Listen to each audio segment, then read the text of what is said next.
Hello, welcome everybody. My name is junaidsupportwala. I'm from Pakistan. I am an agriculture economist and the founder of luxdriv. Today, I have such a nice guest on the line.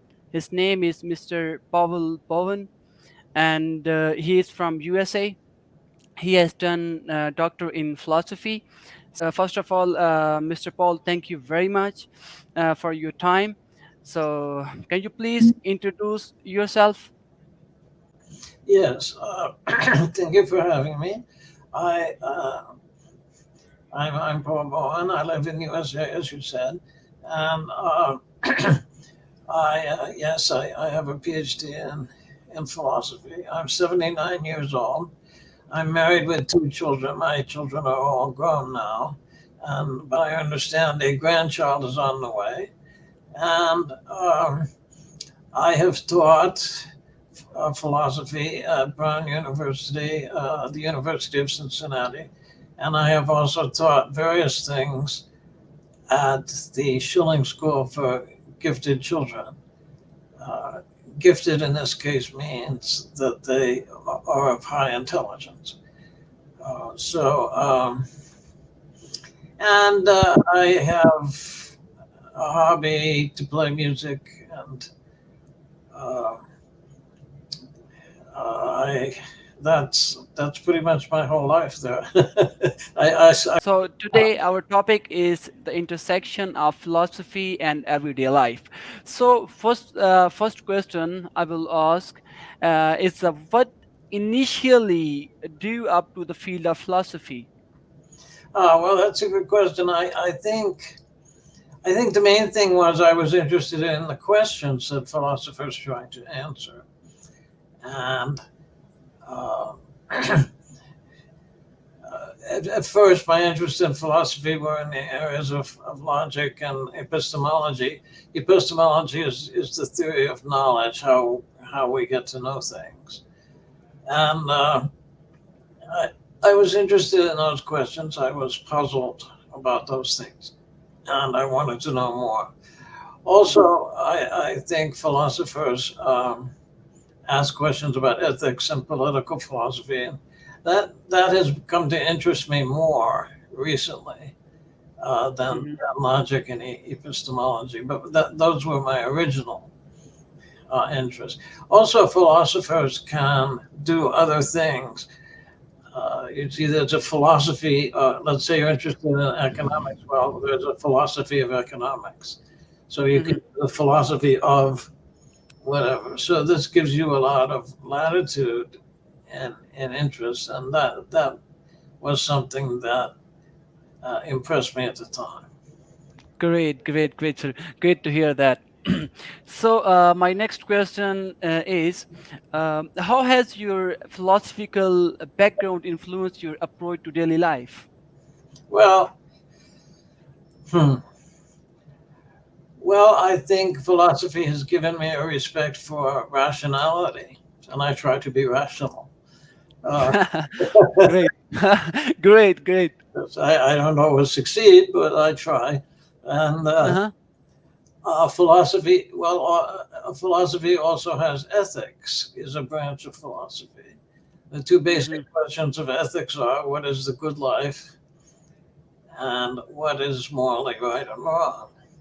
And so these are questions that, in a way, one faces every day, right? Everybody has a notion of what the good life is, what they would like their lives to be.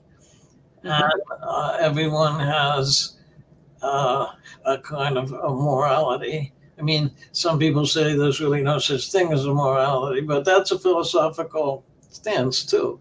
So, Great. so Okay.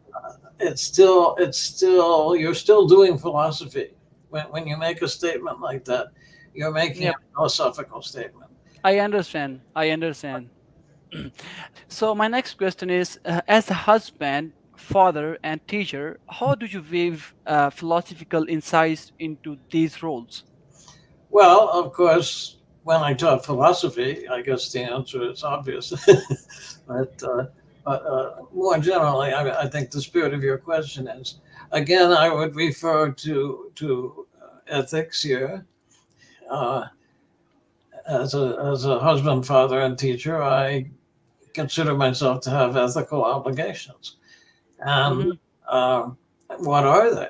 Okay, so uh, any claim that you have an ethical obligation or that you don't have an ethical obligation, those are philosophical questions. See, everyone has a philosophy, whether they've ever taken a philosophy course or not. They have some kind of answers to questions that they have. And I guess for me, my answers to those questions are partly based on how I've studied philosophy and seen how other people have answered these questions.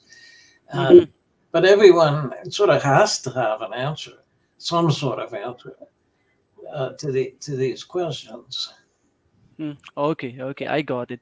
So, let's head toward our next question. My next question is, in your Facebook posts, you often touch on various topics.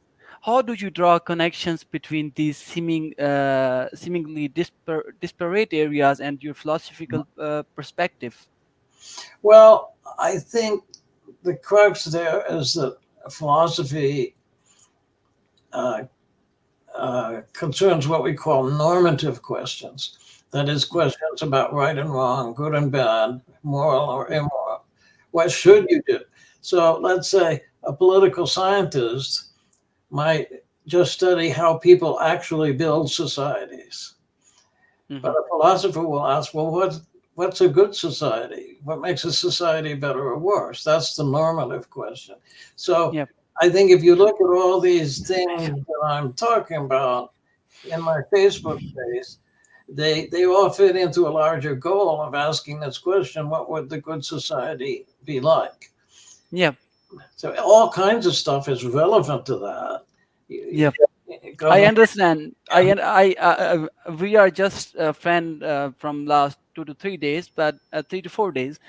But I was I was scrolling your profile, and there is philosophy in every single post. You put some things there, and these are very important for people. So basically, music seems to be a passion of yours. And how does music relate to your understanding of the word and your personal philosophy?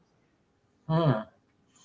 Well, I think in a way it's a very separate part of me. Uh, it's uh, it's another facet of myself. Of Hmm. course, part of philosophy is aesthetics, where we discuss what makes something beautiful or aesthetically interesting, uh, Hmm. and so there would be a connection there, um, and well, I guess as I say, mainly it's just a different part of me. There isn't Okay. a lot of deep connections. I understand. I understand. So, now my next question is,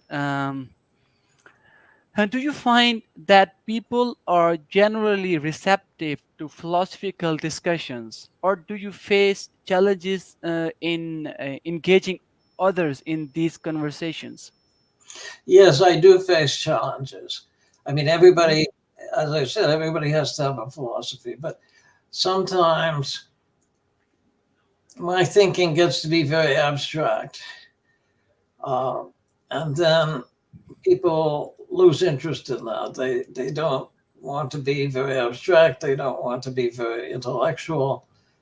Um, and so I have had to compromise certain things in Mhm. my Facebook posts because from various walks of life.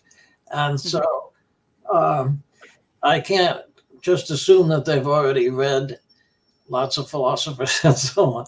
So this is something to which I have to adjust, and sometimes it can be frustrating and difficult when I'm very excited about a certain idea, but I have difficulty expressing it without getting very technical. Great, great. So, what advice would you give someone who want to bring more philosophy into the everyday life, even without a formal background in the field? Well, it wouldn't hurt for them to get into the field to study what other philosophers have said. And in particular, ethics, I think, is certainly very relevant to everyday life. But the other thing is just be very logical and be very, think critically about your life. If you are thinking critically and logically about your life and what you want from it, and what the significance of it is, then you're being a philosopher right there. That's doing philosophy. So you don't really need to have read a lot of philosophers. You can be a philosopher. All that it really takes is that you accept the discipline of thinking logically about your life and what it should be. If you do that, then you're doing philosophy, I think. Hmm. And so, and that's what I would And recommend. Yes. okay, okay, I got it. So, are there any specific philosophical concepts or thinkers that you find particularly relevant or helpful in navigating the complexities of contemporary life? Um, well, most thinkers are, they can be a bit technical and difficult. Um, there is a branch of philosophy in the English speaking world, and then, well, it's called analytic philosophy, and they are more comprehensible, I think, to the average person than some of the other kinds of philosophy. So they might look into that. I have always thought that the British philosopher Bertrand Russell Hmm. is a very good philosopher for people to start out with. His writing is very clear, Mm-hmm. and he has many books which are aimed at a popular audience. Now, some of his stuff is very technical. You open it up, and there's all these symbols, and you need technical knowledge to know what it's all about. Okay. But Yes. he's written many books which are aimed at ordinary people who do not have a background in Mm-hmm. philosophy. And of course, he's dead now, but I think a lot of his stuff is still very relevant to concerns that people have. Okay, sir. Okay, Mr. Powell, what advice would you give to the people when they face any challenge, when they are in a hardships? What advice would you give them to overcome? Hmm. Well, that's interesting. I mean, hardship is hardship. I can't solve anyone's problems for them, but I think if you maintain, if you keep two things in mind, I think one is that life is basically good, and the other is that you are basically good. And um, don't make matters worse when you're suffering. Don't make matters worse for yourself by blaming yourself or being hard on yourself. Uh, but you can do good wherever you are. You can do good in the world, um, and you have this power, and that's a good thing. So I would say, if you're in difficult situations, well, be courageous and do your best. If you do your best, then that's okay. You're all set. Nobody can ask of you more than to do your best. And if you fail in some project, the important thing is, well, a very important thing is that you did your best. So remember that life is good and that you are good, and that if you do your best, you've done it. That's all. How could anyone expect more of you than that? Okay, okay, I got it, sir.